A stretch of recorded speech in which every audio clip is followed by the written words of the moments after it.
And this is Woodturners, Lancaster Woodturners Coffee Hour. It is 10 o'clock, and so we're going to start. My name's John Kelsey. I'll be your moderator for Lancaster area Woodturners. Woodturners Coffee Hour is free to all Woodturners. Anybody who gets the link by either from one of you or from us is welcome to join us. You're also welcome to join our club, but it is not required. We are now taking 2022 dues, and I'll put in the next chat exactly how to do that. Let me see. We got 20 screens open here and 3 guys in the room. Of those 20 screens, 2 of them are us, I guess. Is that right? Yeah. So let me see. What else? Silence your phones, please. And if you have another person in the room, silence them too. Turn your TV off or whatever you're doing. And who has stuff you'd like to show today? I know that Ernie has some stuff. I have some stuff. Barry brought some stuff. Tatkowski got his hand up. Who else? Roy brought a couple little things. Very little. Very little. I have a few things if we get there. Okay, Michael Brazo, Ray Simmons. Okay, we'll get around. Barry? I have a question for Jeff. I assume, Jeff, you participated with Kathy in making those little sea urchin lights? That's Jeff Carroll, not Jeff Stolman. Oh, okay. Yeah. Jeff Stolman is the guy who works for my shop Saturdays. Jeff Carroll is the cousin or brother of Kathy Gower. Oh, yeah. Now he's over here. Okay. Yeah. There he is. Jeff, can you hear me? Jeff Carroll. Jeff Carroll. Good morning. Good morning. Did you participate with Kathy on making those sea urchin lights? Yes. I was curious about, I looked at the lights on Amazon, and it states you get about 2.5 hours of light out of a set of batteries. Is that correct? Yes. Yes. One of them said 8 hours, and one of them was less. So I don't remember which one, if it was the colored or the clear. So the lights are like about $1 a piece with the batteries, but replacement batteries are $5 for 3. And it takes 3 to make it run.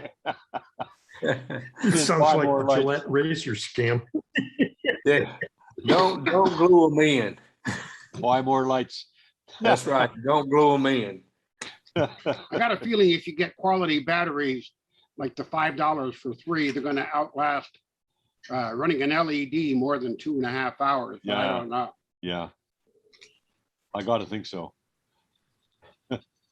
It's lovely to see all you guys clicking in.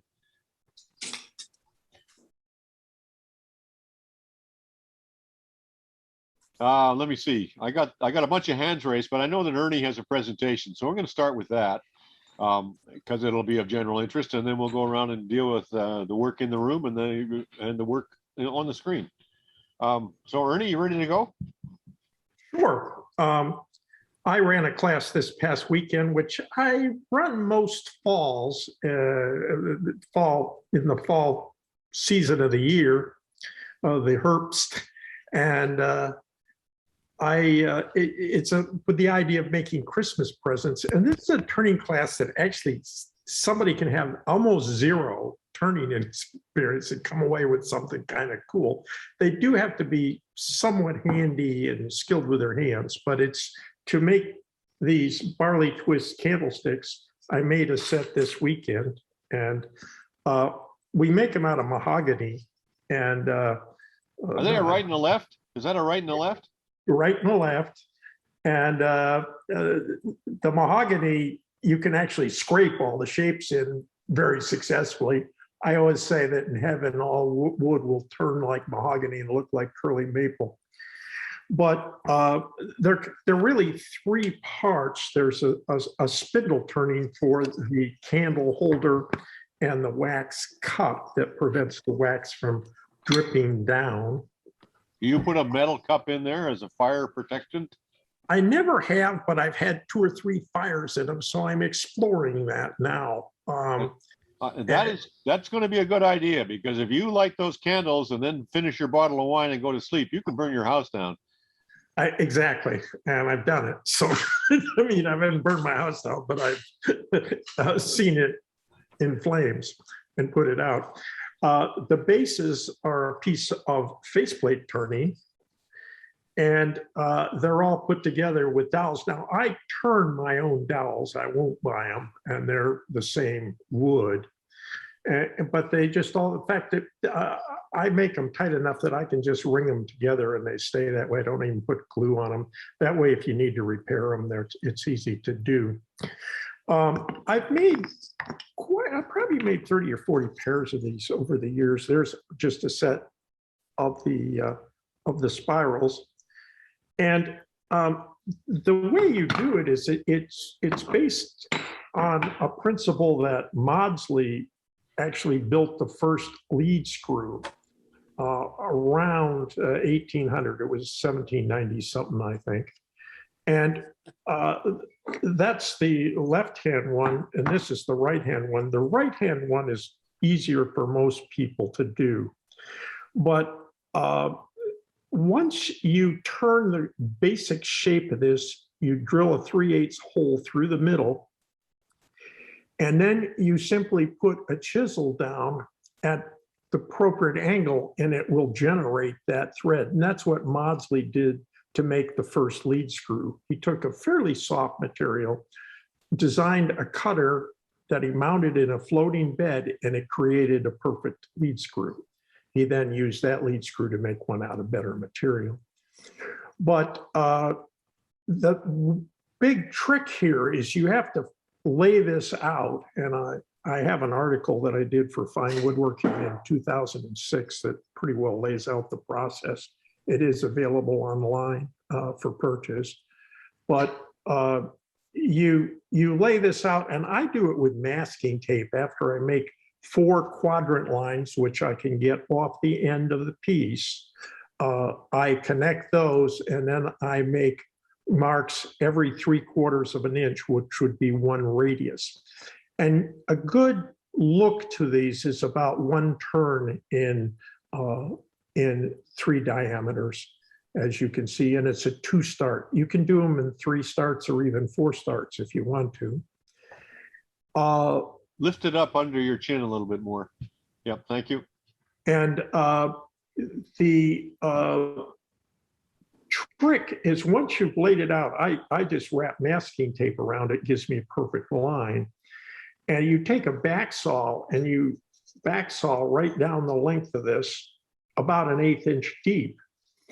And then you carve on the high side of it on a right-hand one like this with a chisel. And I start out with a fairly small chisel. This is a 8mm by 8 sweep chisel, and that will go down that fairly nice. But then you turn this around in the lathe and go the other way on the other side of that. And so you're checking the grain tearing out on the downhill side of your cut with that saw curve. And you just keep progressing that way. And then I go to a little bigger one right here. And to get the outside shapes, I later go to a one that I put down like this on the and go around like that.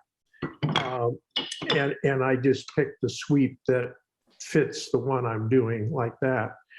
But to get inside back in here and get this all straightened out, you need an in-cannel gouge.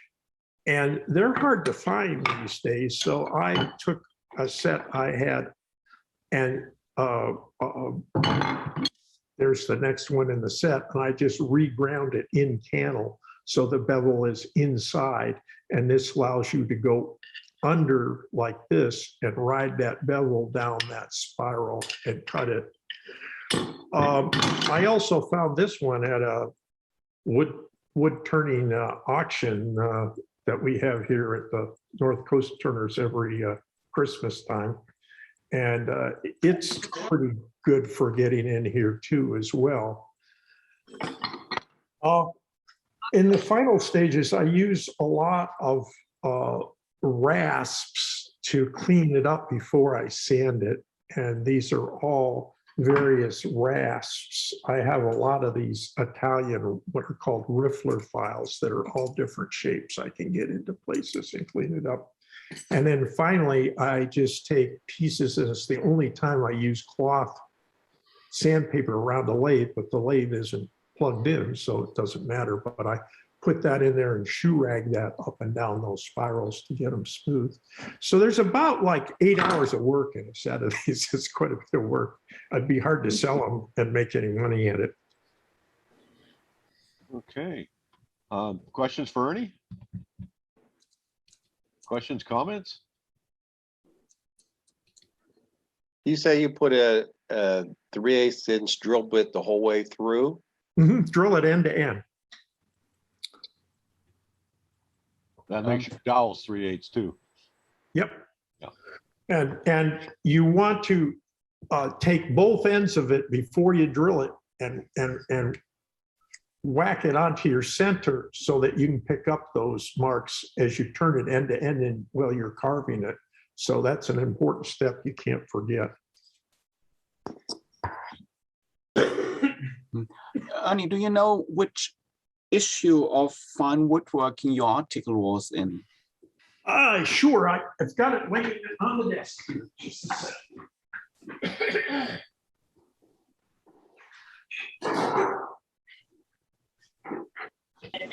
Just got a comment that shop is way too clean. It is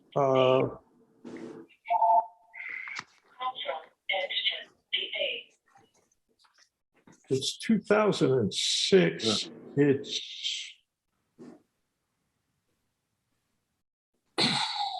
see, this is, as an editor for them, I had complete access to everything, and I downloaded this. It's just okay. this 2006, so it would have been one of the 2006 issues. I Okay, would I'll have a look. suspect it would have been late in the year because it was in preparation for the Williamsburg 18th Century Furniture Conference in January of 2007. So I would say last quarter of 2006. Or, and I made a set of these in Williamsburg at that time on their great wheel lathe with the audience cranking it. It was kind of fun. I can imagine that. Okay, thank you. Yeah. Anybody else? Questions for Ernie? What is the trick on getting the 3/8 drill to run true throughout the entire length? I think a good drill. I use, for that one, I have some augers, and I imported a bunch of them in the like late 70s from Japan. And I still have 2 or 3 sets of them, but they are outstanding drills and they just drill true. A good, I think it's the quality of the drill. But the other thing is that when you, I drill these by putting the drill in the headstock, putting the piece against it and pushing it with a tailstock center. And then I turn it around and go the other way. And so that may be one of the tricks I have here. There is a thing called a pot auger that you can do this kind of drilling with that naturally runs true in wood. It's like a D drill in metal. I see the issue number. It's issue number 189, January, February 2007. Yeah, so that's what would put my copyright for writing it back in 2006. Okay, thanks. Ernie? Okay. Ernie, thank you very much. You're welcome.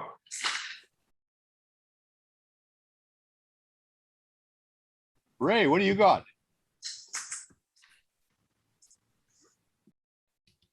You're muted. Okay, we've been talking quite a bit about chucks lately, and I just put together a set that I needed for some ornamental stuff. Record Power come out with a mini chuck that I thought was kind of interesting. This is only 2 inches in diameter. And what they did is they made a set of these dome jaws.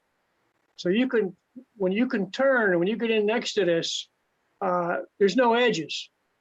And that goes down, that's 4.5 millimeters. So it's made for small turnings. And at 2 inches, that's what I needed. I needed something really small. And its companion is a 2.5 inch chuck. And that's kind of its brother. And the jaws fit both of them. Comes with 40 millimeter dovetail jaws. And this was interesting. This is a set of, let me hold one piece up. This is a set of pin jaws for that. So it's solid, and the center is only about 4 millimeters. So there's no flex in this when you put something small in there. And what I needed to do was, I needed something, I'll screw this together and show you. I needed something to fit like this, that's small, that fits. This is an index attachment for my Rose engine. So for anybody who's looking for a small chuck that really holds small stuff, and this is made well. There's one of the adapters for the threads. These guys really, for a small chuck, kind of did a nice job. So that's it. Is there anything you're going to do with that chuck that you couldn't do with a jam chuck? Oh, you can't. No, you can't use a substitute for a jam chuck.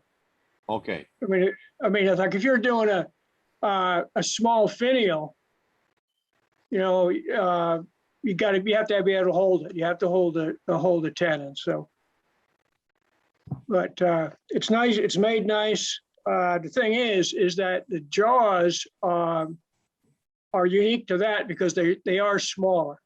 So it's not like those are the only 2 chucks that the jaws work on. Who made the chuck? It's Record Power.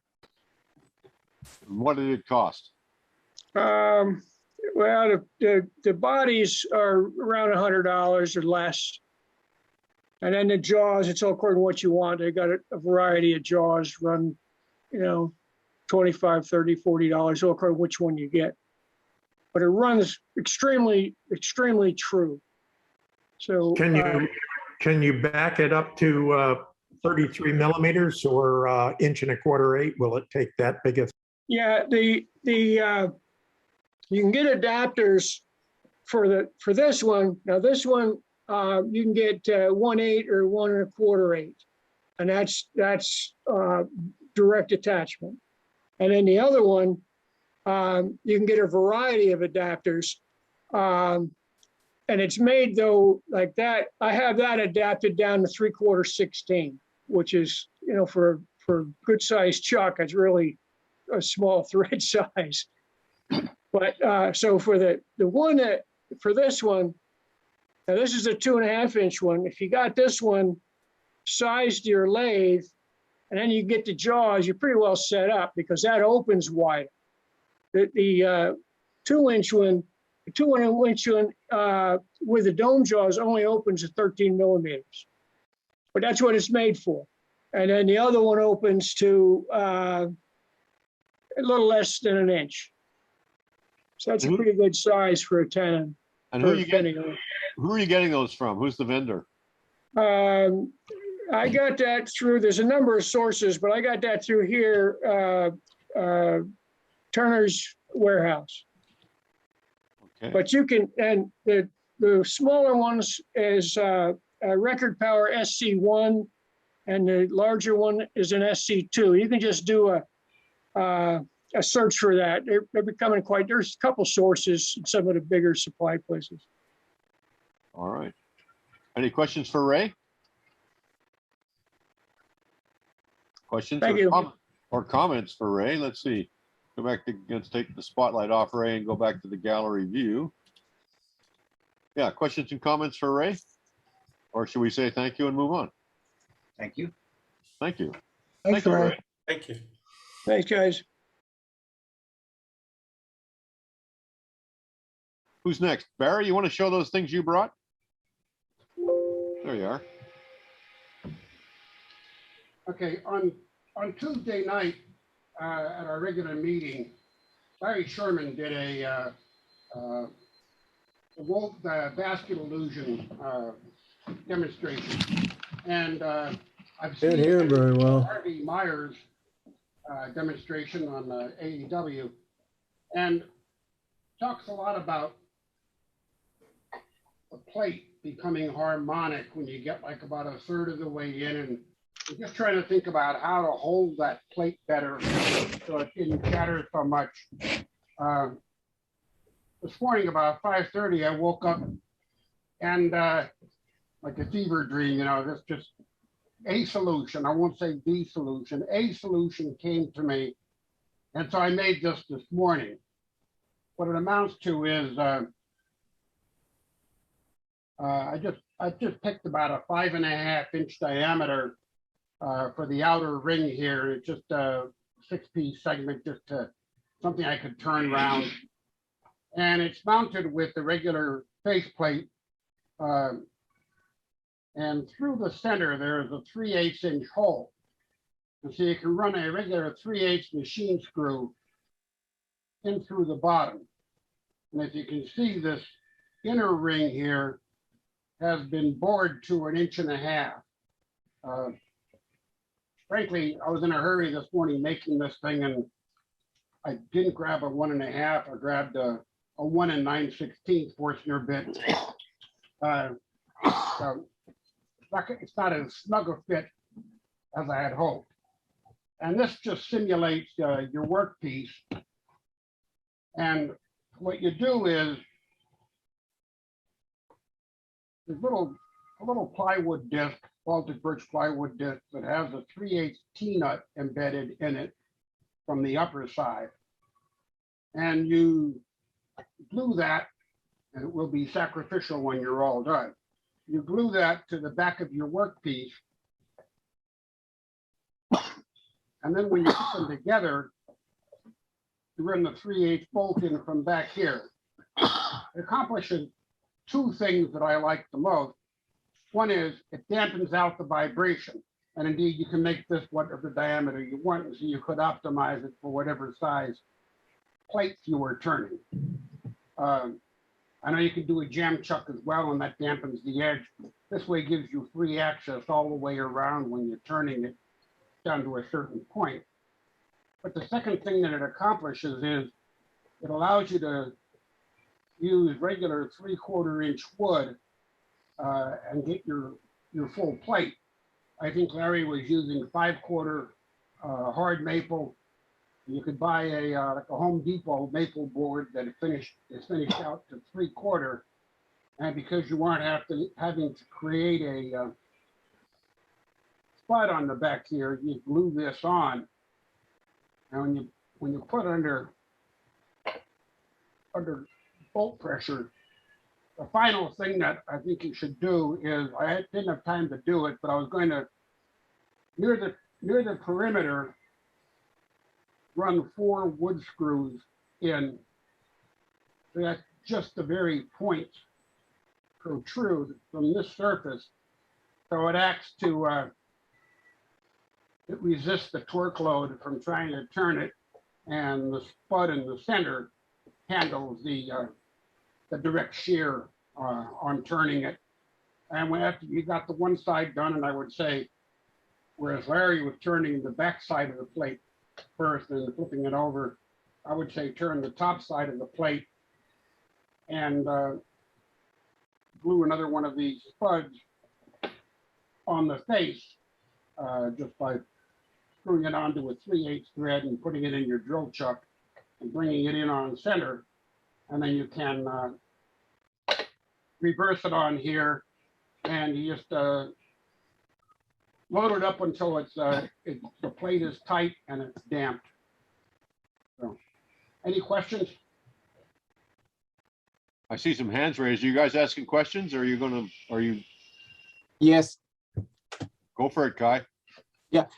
Just a suggestion: instead of running the four screws through the plate, you could put sandpaper on your disc perimeter, and then the sandpaper would give you some friction so it doesn't turn when you put your disc to your backing plate. So and then you don't have any holes in your turning or workpiece. Yeah, that thought occurred to me, and the only reason I didn't go in that direction on this prototype is because I was concerned that the sandpaper, if it didn't hit exactly flat, it might try and yank the workpiece a little bit off center, and trying to get it down, tight with the sandpaper essentially embedded, gave me concern about it pulling it off center. Okay. But yeah, I would certainly give that a try. And we drove out here together this morning, and I asked Barry whether anything in that operation couldn't be done with a jam chuck, and I think it could. So I'm going to try and prove that next week or the week after, and see if I can make one of those thin plates and no vibration using a jam chuck. Yes, hey, Barry. Couldn't you put a screw through that without that T-nut?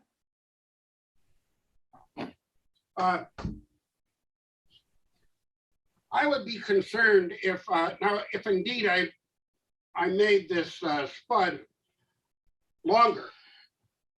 You mean a screw through the workpiece, or just a screw to connect the base to the spud? Just, you already make that so it fits together tight. If you just run a screw through into that piece that you glued on and save the hassle of putting a T-nut in there, that's no different than using a woodworm. And you have that because you plug that in there, there's no back and forth movement. That thing is very, very stable. Yeah, I would just have to use a longer spud here. Just make this a little deeper so that it would tolerate a longer spud. But I wouldn't be comfortable with only a 1/2 inch of engagement on the woodworm or any other wood thread. Now, by the way, although this is sacrificial, once you knock it off, you can knock out the T-nut and reuse it. So it's not like you're throwing T-nuts away. But it is an extra step in the process. And I made about 4 of these this morning just because I was on a roll. And frankly, I used the machinist lathe to get my 1.5 inch diameter repeatedly so I could go ahead and do them back to back.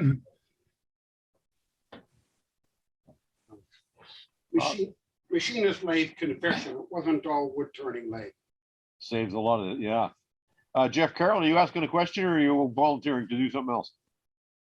No, I had a question. What kind of glue are you putting that on with? I guess you could use almost anything, but this is regular, regular Loctite. I'm sorry, Type on 2. Yeah. Randy, are you asking a question, or are you raising your hand to sure?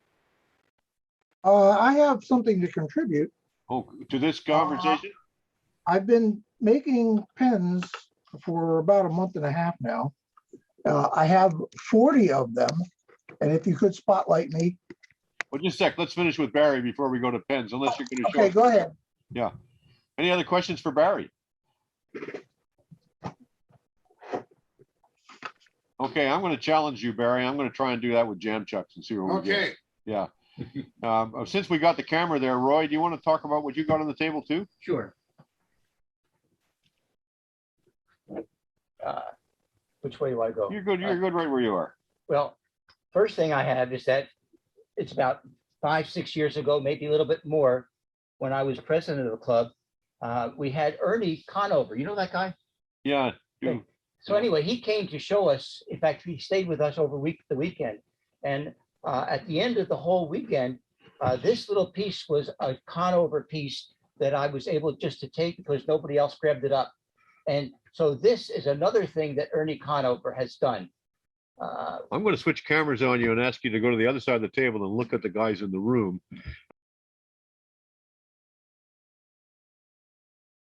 There he is. Okay, ready? Yeah. Okay, this is one of the most profound Ernie Conover pieces I've ever seen. And now I have it personally. But anyway, he was showing us a great deal of wonderful ways to do things. And so now I have it, and I'm delighted that I do. So that's another one of the things that I've seen Ernie do. Now, Well, what are you showing us? The way it fits, or the nice? Yeah. I mean, when it fits, you could hear it pop. I mean, perfect. Now, another little thing is I was trying to think of things, but currently it's been about a month or so ago that my lathe died. And so the Woodturners, or the Wood Club at Garden Spot, is in the process of ordering a brand new lathe to come. In the meantime, I haven't been able to do anything, but this piece happens to be one of the early pieces that I ever received. I didn't make it, but I received it, and it is a small Norwegian cup for eggs. And as cute as I could ever ask for, and I just love it, and it helps me to realize where I come from. Do you eat eggs out of it? No. Too precious for that. Yeah. Yeah. Questions for Roy?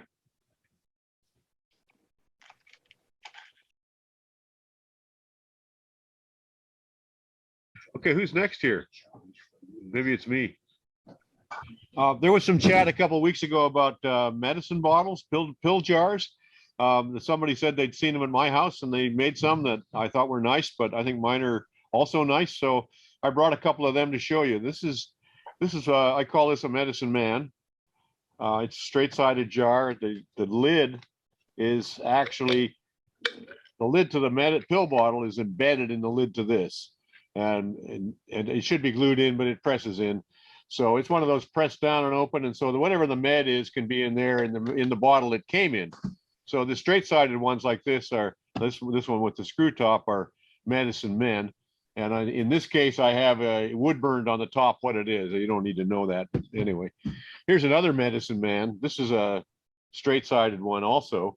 And this one has one of those pill bottles in it that has, you got to hold the tab down. So I made it fit exact, and I got a little place where the tab can be so I can hold the tab down and take the lid off. And so the meds don't have to come out of their bottles, which is the case with a lot of meds. I'm talking, to you old guys who have fallen in league with the damn doctors and have got pills up the yazoo. And then the other kind I make, this is a medicine woman. These hold loose pills or loose whatevers. And the lid is, this is made out of catalogs, Mexican ebony, which I got at an auction. And the lid is, it's moved a bit. So the lid is loose in one position and it's tight in another, which I like, because then I can kind of screw it off and tighten it on. And I'm not going to spill pills all over the place. If it's a pop fit and I pull that off, whatever's in it's going to go kaboom all over the room. And so in this case, this wood is absolutely black, and I do need to know what the hell is in it. So with these, I make a little flat place inside, and then use a round disc. I actually bought some round discs that fit this. This one was cut out with a pair of scissors, I think. So I can put on it what it is and have the label and not lose track of what the bed is and the reordering number or whatever it happens to need. So I have a bunch of these because in my current situation, I'm taking more meds than I ever thought possible for an old man. So I got medicine men for the stuff that has to stay in its bottles, and medicine women for the ones where it can be loose. And I have these. I have fat ones that hold big pills and all that other stuff. So that's what I do for that. And I wanted to show those because somebody else showed their take on it not too long ago. Questions and comments? Mathers, you got your hand up? No. What do you fill the what do you finish do you use on the inside of the lady ones? None. Yeah, that was my question. Yes. Yeah, none. This is just buffed catalogs. It has no finish on it at all. And I usually use a real hard wood like this for those, Because I don't want, most meds are like candies. They've got a carnauba wax coating on them, so they'll be okay in a jar like this. Some meds are highly poisonous, like cancer meds, and they got to stay in their jars. They can't come out. But other ones that are just, you know, your regular run-of-the-mill horse pills, they can go in one of these just fine. And I figured any finish I put in there was going to be problematic. So I'd rather use a nice hard wood that'll take a buff just straight off the buffing wheel, or wax. I would feel okay with carnauba wax, but nothing else. What Hey. about mineral spirits What What about about- what for the inside? what would I do with mineral spirits? I wouldn't want any mineral spirits in there Okay. because that'll affect the meds. That'll. I think, you know, use that on cutting boards. I thought maybe it'd be okay. Oh, you mean mineral oil? Or mineral oil, I'm sorry. You probably could use mineral oil, yeah. But I don't see any need for a finish in there. I mean, I can sand that pretty good. And you know, I got a little buffing wheel I can get in there, so I wouldn't finish it at all. Great, thank you. One thing I did learn is on things like this, you really want a flange on the jar that's 1/2 inch, even more, 9/16, 5/8. And Raffin makes that point too. If you want a nice fitting jar that the lid will just nestle on and really work well, make a long flange. Short flanges aren't going to cut it. Anybody else? Questions or comments? Okay, that's me on medicine men and medicine women.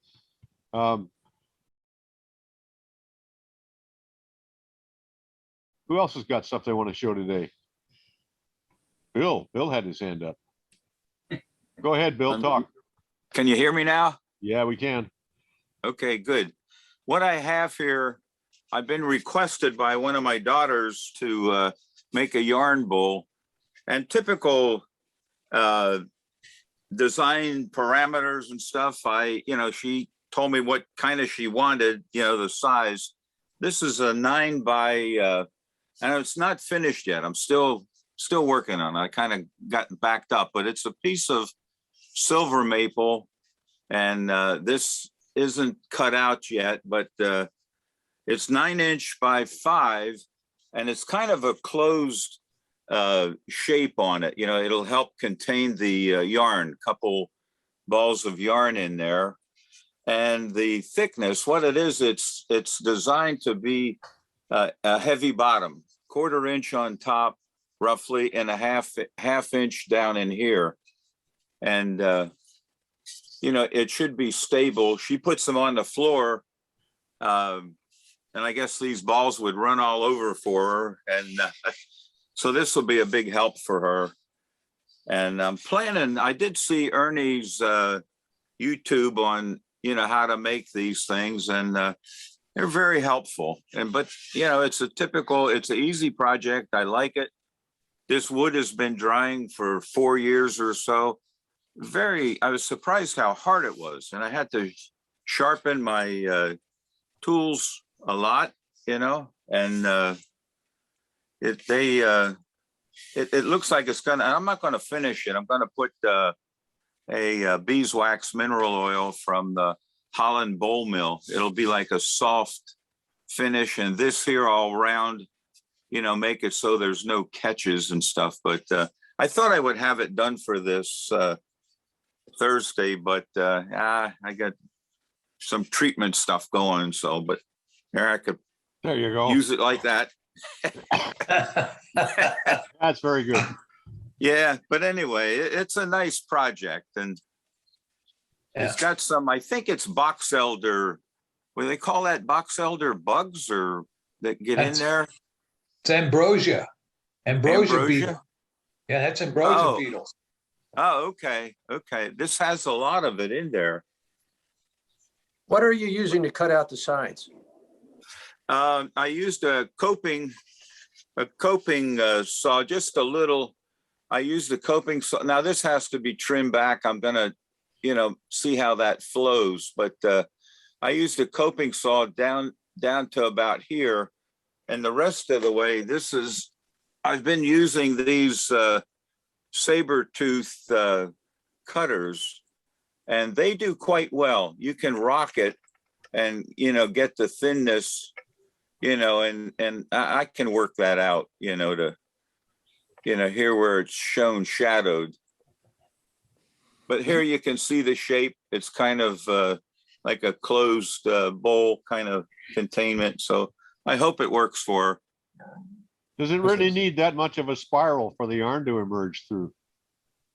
I don't know. I cut out. I think you're going to have some real Look short at- grain in there. I looked at several ones. Somebody sent me a picture of a triple one in there. You know, they had 3 spirals. And I don't know. It just, but I'm hoping that works. If it's on the floor, you'll pull up. She should, you know, I mean, it'll contain it, you know, and it should pull up and stay in this direction in the upper part, but it's kind of, we'll have to see. Design progress, maybe a little bit, maybe I can modify, but for the first go round, there's so many different ways to do these, and I just so think you're going to have some pretty serious short grain there where that spiral ends. Where the Yeah. white ends, yeah. yeah, I was concerned that, but it's fairly thick. It's a half inch down in here. So the, you know, and the grain, I didn't put it on the end grain. You see here's the end grain. Right. And so I figured this is the most stable part, but if I make that smooth enough, then it should draw through there. And I guess I'm gonna, she did say about putting a couple holes in, you know, for, I don't know what they're up to. But she makes some nice blankets, and so I want to help her out a little bit. Questions for Bill? They're for the needles to go through. So they go through the yarn and then through the edge of the bowl. So that way they know where the needles are, and it keeps them in while they're being stored. And the other thing, I use a jigsaw just to cut the spiral, just as a rough cut. Yeah. And it worked quite well. You have to go slow. You have to go slow, but it did work well. Yeah. Even on the radius of the, you don't have, well, it depends on the shape of the bowl, but you know, you don't have a flat foot on it, but yeah. Yeah, I didn't have a problem with that. Yeah. The coping saw was too slow. I changed the blade and, you know, it was like, what in the world? That's why I said that silver maple, that got hard. You know, it's an old tree, but. You got your coping saw blade with the teeth pointed toward the handle or toward the other way? I tried it both ways. Point them toward the handle. It'll work better. Oh, okay. So On a pull. So it cuts Pull on the cut. pull. Yeah. Anybody else on that?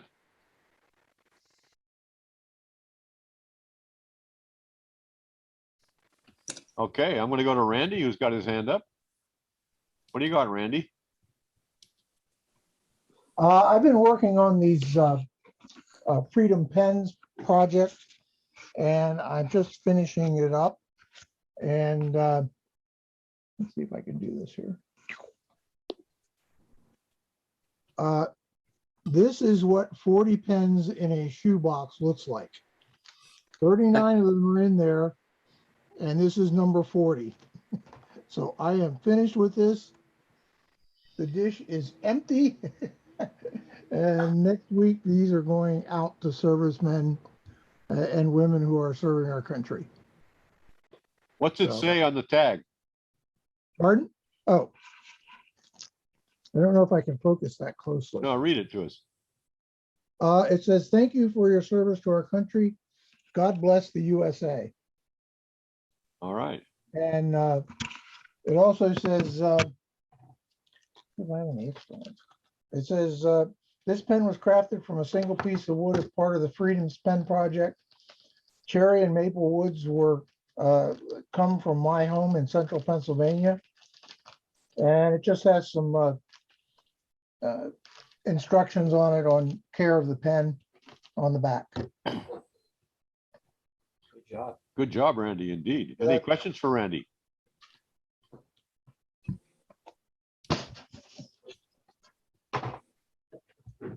Are you ready to start for next year? Maybe after Christmas. I still have to make Christmas presents for our church. I've been sitting down counting, and I think I need about 10. I think I'm going to make offset red and green Christmas trees. Cool. Okay. Michael Brezzo, what do you got? Well, we have a cottage down on Lake Erie, and back in mid-September, there was a vicious wind came through and a microburst took a small limb. We have a 100-year-old silver maple tree. So I cutting it up with a chainsaw and thought, oh, this wood is too nice to just waste. So I brought some of it home, and I roughed out 5 ornament globes. Never tried this on green wood before. It was a very simple process. Just cut a 3-inch billet, rounded it with a spindle roughing gouge, tenon on each end, and drilled a 5/8 hole completely through it. Right, and I mounted them right at the pith using the one-way safe center and the one-way tailstock live center. You know, turning green wood is so much fun. These, I could do the whole thing in about 10 minutes. So the remarkable thing is I'd never tried this with green wood before. These dried down in 9 or 10 days to constant weight. I put them on this bamboo garden stick and set them in our laundry room. And they've dried down, so they're ready to go second turn. Just a lot of fun, and thought maybe do one for the grandkids. So I got 4 grandkids, so I'll do one for each of them and mark that it came from the cottage maple. It's about a 100-year-old tree. Now, are you going to hollow those while they're green, or hollow them after they're Yeah, dry? they're hollowed. Actually, that was the other thing I ran out to the shop to get. I have a hollowing tool, a supported hollowing tool I made about 15 years ago, just with some 1/4-inch cold rolled steel and silver soldered. And here it's a 3/16 high-speed steel bit. And this thing, you get to know its characteristics, but you can hollow. I did the hollowing process in probably a couple of minutes on each one. Just blow out the sawdust, and they're not hollowed to the final dimension, but I left them thick enough that I can play with the outside. Some of them turned out a little bigger than I would normally do them. So just an experiment. I've got, because the one thing, the fellow with the yarn wool, silver maple, if you get at the wood right away, it's beautifully white. If you leave it laying around, it turns gray. So these should turn out quite nice. I think I'll just put some spray rattle can lacquer on them. But so let's get at them in the next few days. I've been kind of lazy lately. Haven't done much in the shop. What are you going to do for finials? Are you going to make finials? Oh, finials, yeah. I generally use walnut. I like walnut, and I pop the grain with some Danish oil and then just use a friction polish on them. But yeah, we've got a whole host of them. When I got back into turning 20 years ago, that was one of the first things I did. And we moved into this house. I bought a small Delta lathe because I didn't have my shop set up to take to the cottage, which never ever happened. But I love doing these Christmas ornaments, various phases, and designs. It's so how many I've demonstrated them. How many do you make every year? Oh, half dozen or so. Just and they're great hostess gifts. Now of course with COVID we're not out and about visiting and stuff like that. But Christmas time they were always a great hostess gift to take with you when we were out visiting friends.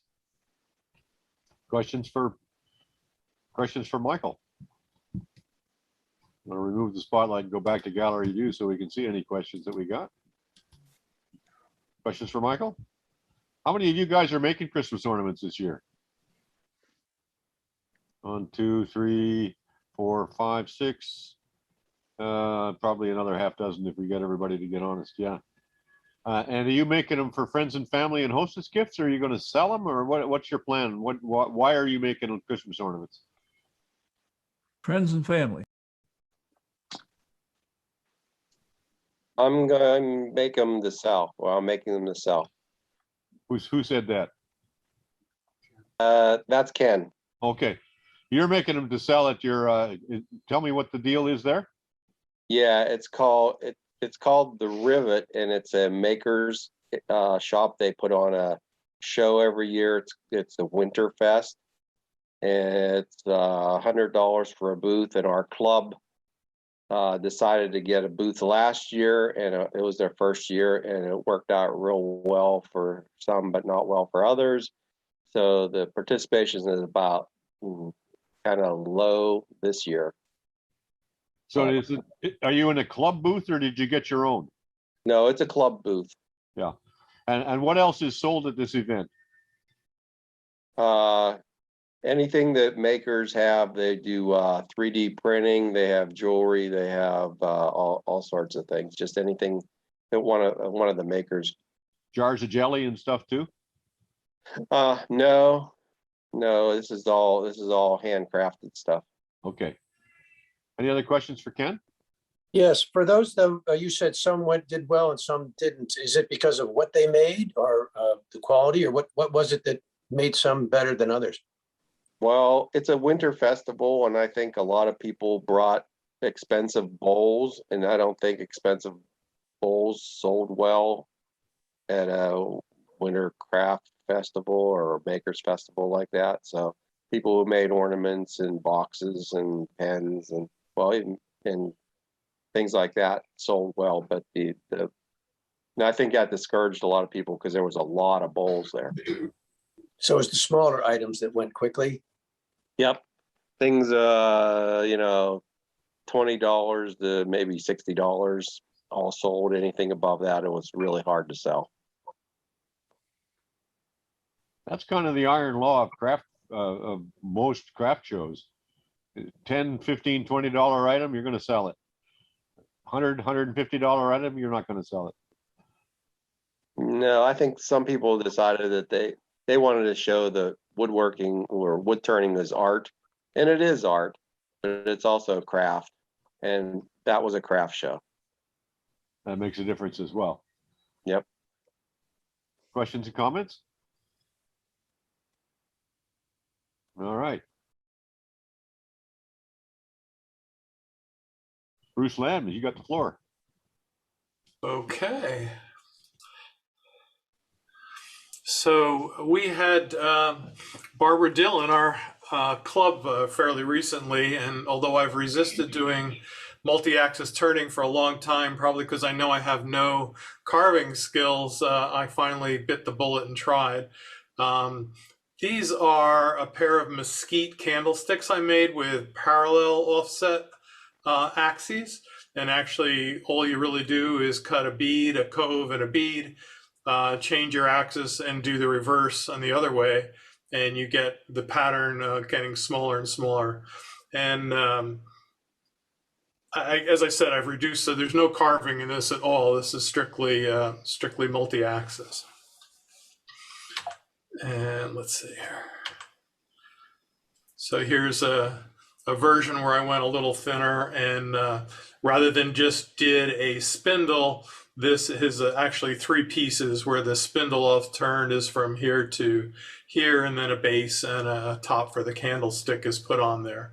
Now, it was interesting, the discussion with inserts. These are expressly made for electric candles, so I did not put any inserts in there. Barbara teaches putting a copper hand-banged insert in them, which is a really nice feature, actually. But for these electric candles, I thought that was kind of overkill. And then I went to another method where, in this case, I bore the hole for the candle here, and the headstock center goes in here, and then I vary the tailstock center, in this case around 120-degree arc. So you get the most variation at this end, and eventually goes back to no variation when you get to the other end. So you can see that when we flip 120 degrees from this bead to the next one, it's quite large. The next one's not as large at all, and it gets pretty much almost on axis when you get towards the top. But I'm still playing with it, and I'm enjoying it.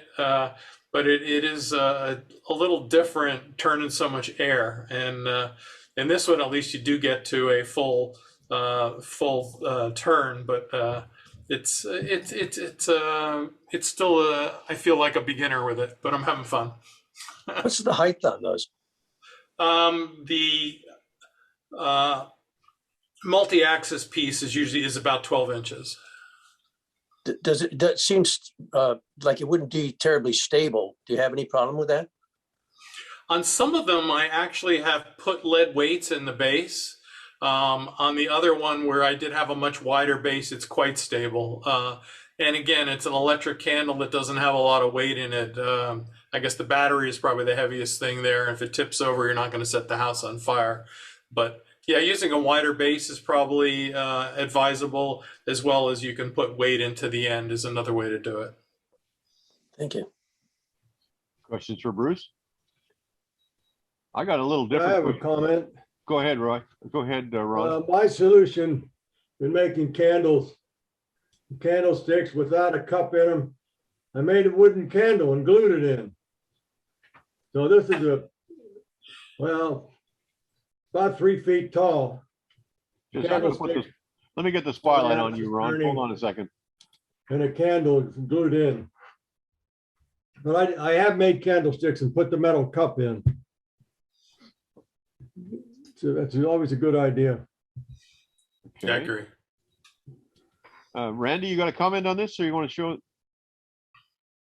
No, I wanted to share something else. Okay, let me finish with this first. We go back to gallery.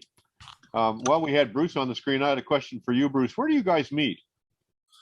We actually meet at the Bhumi Temple. I think that's Rosedale. I'm trying to think of what town it actually is in, but we're very close to 695 there, although there is no exit for where the temple is. It's kind of a strange place, but it's a nice facility. We had a club member who was a member there and got us in, I guess, initially. And they've been really nice about working with us, particularly through the pandemic where we weren't there for a year. Do you leave your setup? Leave any stuff set up, or does it all have to go away with you? We have a closet that we have built actually within their facility that we lock all our stuff in, but it's a lot of disassembly, and it takes us now with the hybrid meeting several hours really to set all the stuff up and bring it out. And we're kind of bursting at the limits of our closet, which is the other issue we have. Okay.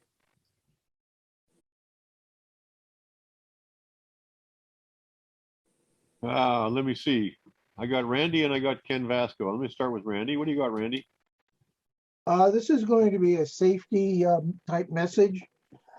When you start sanding, number one, make sure your lathe tools are not on the bed of the lathe because they will roll off. Number two is if you are sanding, for God's sakes, take the tool post out of the banjo. Because if you don't, this is what happens. How did that happen exactly? Tool started to roll off the bed and I tried to turn around very quickly and smacked my forearm right into the end of the tool rest. Okay, so it wasn't a consequence of sanding. It was a consequence of tools rolling off and you reacting fast. Yeah, I was sanding at the time though. Yeah. So. Okay. Anybody got a comment on that?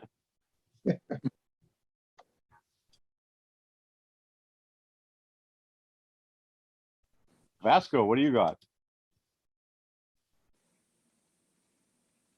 You're muted. I have some sad news. Go for it. Got it?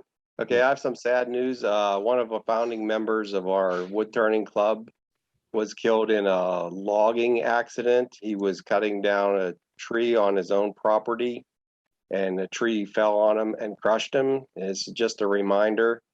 His name was Jim Finley. He was a professor at Penn State University. He was in forest resources, so he was very familiar with the chainsaw. He was a member of Western Pennsylvania Conservancy. He was a board member. He was just a great guy, and it's going to be a great loss to our group and forest resources and ecosystems all around Pennsylvania. So keep him in his thoughts. Keep him in his thoughts. So he was an experienced chainsaw and lumberman, and do you know exactly how it happened, or what could we learn from that? What we understand is, and it's really not clear, they're doing an investigation, that he was up at his camp. He owns some acreage near Ridgeway, Pennsylvania, and he had a tree that it was either hanging or dead. We're not really sure, but his wife was with him when it happened. Well, she was there and she left, and when she came back, chainsaw was running and the tree had come down and hit him on the neck and then crushed his chest. Oh. So they're really not sure how it happened, whether it was a twist or whether it was a hanging limb. They're not really sure yet. But just a reminder to be safe out there. And no matter how experienced you are, don't take chances. Sad news indeed. Thank you for sharing it with us. Sure. I got an email from Harrisburg, Troy up in Harrisburg Club about that. I knew Jim. We demonstrated up at the farm show, and I used to talk to him all the time up there. And he did a lot of turning. He had gotten wood from over at Falling Water, the museum over there, and I saw some of his pieces over there when I was over there in the museum store. He was a nice guy and interesting to talk to. Yeah, he was a giver. He was a mentor. Yeah. What he did for Falling Water is they would bring him a load of wood. He would turn hundreds of bowls, give it back to them, not even charge them. Yeah. I mean, he did that all for free, and he did that every year loyally. So they made a lot of money off of him. So we're trying to figure out what to do in memorial of Jim. So if you get a chance, his name is Jim Finley, Finley. Look him up. There's a lot of blogs and discussion about him. But he was really quite active in forestry in Pennsylvania. He was in your club, you said? Yeah. He was one of the founding members of our club. What club is that again? Nittany Valley Woodturners. Yeah. Wow, sad news indeed. And on that note, we've reached the end of another coffee hour. Thank you all for participating, and we'll see you all next week. Feel free to share the link with your friends if any of them would like to join us. And as you know, the video is going to be available when I get it finished editing, and I'll post it and send you a follow-up email. Thank you all. Yeah. Thank you, John. Yep. Thank you, John. Thank you, everybody.